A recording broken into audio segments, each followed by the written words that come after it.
Hot, crowded, and built almost entirely of wood, this is London in late August 1666.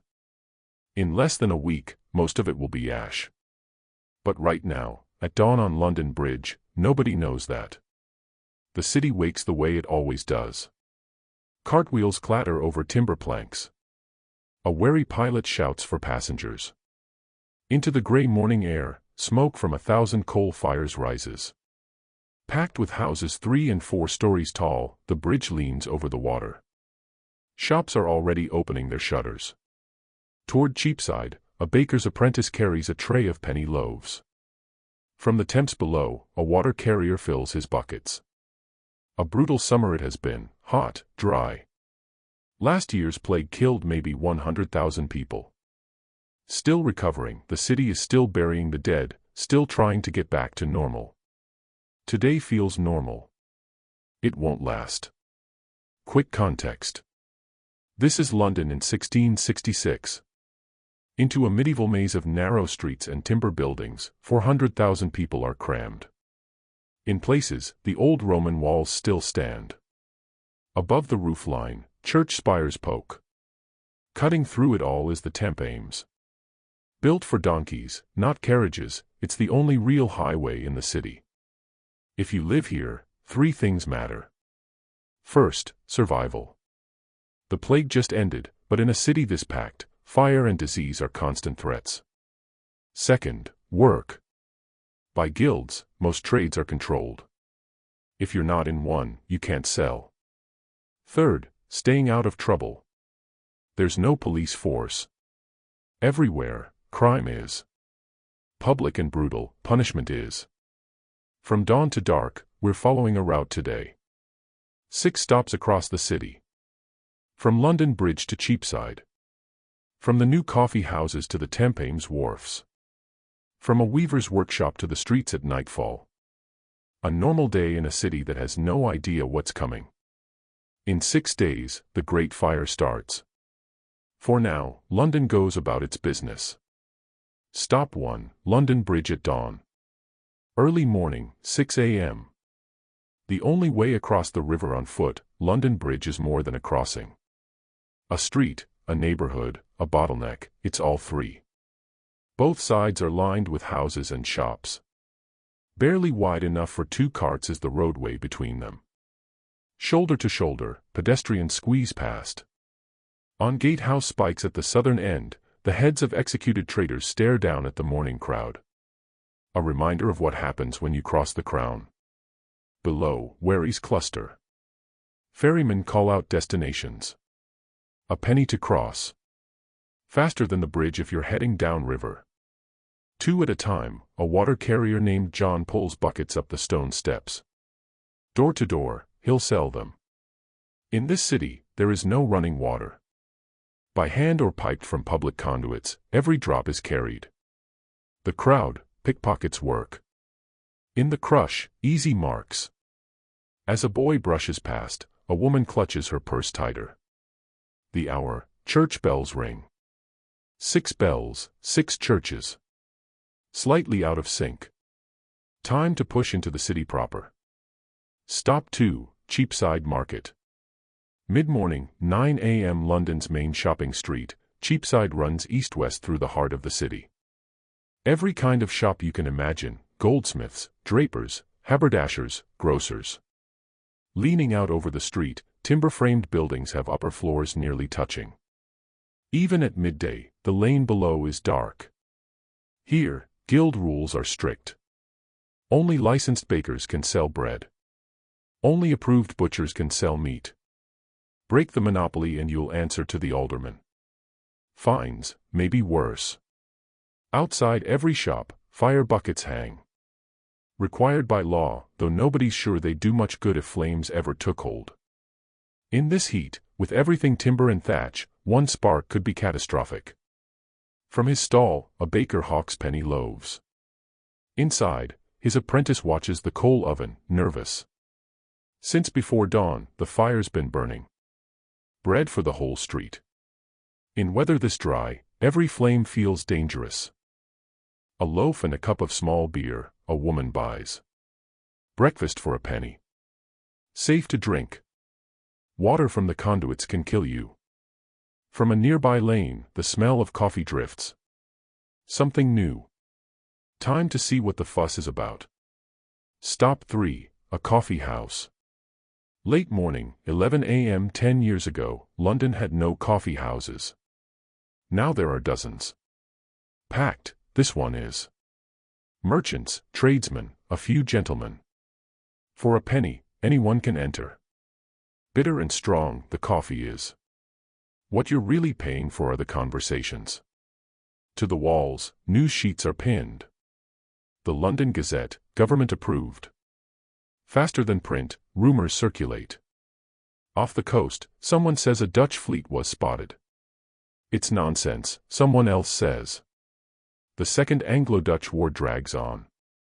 Nobody's winning. These places, the authorities don't love. Too much talk, too much mixing of classes, too much criticism of the crown. If they could, they'd shut them down, but coffee houses are profitable. Louder than politics, tax revenue speaks. From Amsterdam, a merchant unfolds a letter. Bad news for his wool shipment. He curses the war. His neighbor shrugs. At least we're not dead of plague. True enough. Last year was worse. This year is just anxious. Time to head down to the river. Business doesn't wait. Stop 4, Thames Wharfs. Midday, 1 p.m. London's lifeline is the river. By water, everything arrives. From Newcastle, coal keeps the city warm. From the Baltic, timber builds the houses. From downriver, fish feeds the markets. From ships to shore, cranes swing cargo. Of tar, fish, and sewage, the wharf smells. At low tide, the Thames is half river, half mud. Crates, stevedores haul. Counting barrels of wine, a merchant checks his ledger. The docks, press gangs prowl. Men, the Navy needs. Scarce are volunteers, so they take who they can. Stay visible, stay sober, and hope they pick someone else. Ironically, timber is unloaded by a barge. Destined for a new warehouse are oak planks. In a week, half these wharves will burn, the timber with them. From a crate, a boy steals an apple. The merchant doesn't notice. Here, small crimes go unpunished. Too much chaos, not enough law. Brutal is the heat. Off the water, the sun reflects. Time to retreat inland into the shade of the craftsman's quarters. If you're enjoying this reconstruction and want to support the channel more than you'd think, a like or subscription helps. No pressure, just grateful you're here. Now, back to 1666. Stop 5, a weaver's workshop. Afternoon, 4 p.m. east of the old city walls, a narrow street. Closed together, timber-framed houses press. On the ground floor, workshops. Above, families living. From open doorways, a clack of looms echoes. Under a master weaver, 3 apprentices work inside one workshop. This is how trade works in London. For 7 years, learn. Maybe become a journeyman. Maybe, if you're lucky, a master yourself. Rigid is the hierarchy. First, the master eats. In the best room, he sleeps. The money, he controls. In the attic, the apprentices sleep. From dawn to dusk, they work. And hope they don't get beaten for mistakes. If fire breaks out here, there's nowhere to go. Timber to timber, houses are packed. No fire brigade. Just buckets passed hand to hand from the parish well. In a drought like this, even that won't help much. To fetch water from the public conduit 3 streets away, the master sends a boy. The boy grumbles. About the drought, everyone's complaining. Running low are wells. Tinder dry is the city. Evening's coming. Time to head home before dark. Stop 6, streets at nightfall. Evening, 8 p.m. No street lighting. When the sun goes down, London goes dark. Outside their doors, a few households hang lanterns. Required by law on moonless nights, though enforcement is spotty. Pitch black are most streets. Shutters close. From the inside, doors bar. With staffs and lanterns, watchmen patrol, calling the hour. Mostly old men, they are. Not much use against real crime, but they make noise. That's something. Strictly enforced, curfew isn't, but after dark, nobody wants to be out. Robbery, violence. In a city with no police, it's easy to disappear. Just north of London Bridge, a family in Pudding Lane banks their coal fire for the night. Slowly, the oven cools. Warm to the touch are the timber walls. Across the city, low burn thousands of fires. Thousands of wooden houses. For another hot night, thousands of families settling in. Calls a watchman, 9 o'clock. All's well for now. We know this day through fragments. A diary is kept by Samuel Pepys. In London right now, he's living, writing down everything. Another diarist, John Evelyn, records the city's rhythms. Court records, guild archives, parish registers, pre-fire surveys that map the streets before they burned. What these written sources describe, we've used AI-generated visuals to reconstruct carefully. No anachronisms, no inventions. Just attempts to show what a timber city looked like before it became ash. Gaps remain.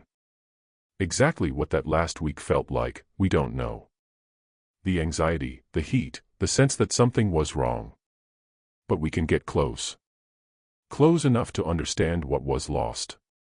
On London, night falls, late August 1666. Into uneasy sleep, the city settles. Hot, crowded, still grieving last year's dead. Still fighting a war at sea, still trying to rebuild what the plague destroyed. That in 6 days a fire will start in a bakery on Pudding Lane, nobody knows. That it will burn for 3 days, consuming 13,000 houses, 87 churches, and most of the medieval city, nobody knows. That the London they're falling asleep in tonight will be gone by the end of next week, nobody knows. The same wooden city that woke up this morning, the bridge, the market, the wharves, the workshops, will be ash. Next time, A Day in London, 1666, the Great Fire. 3 days that changed London. For now, in late August 1666, London still stands. In a few days, it won't.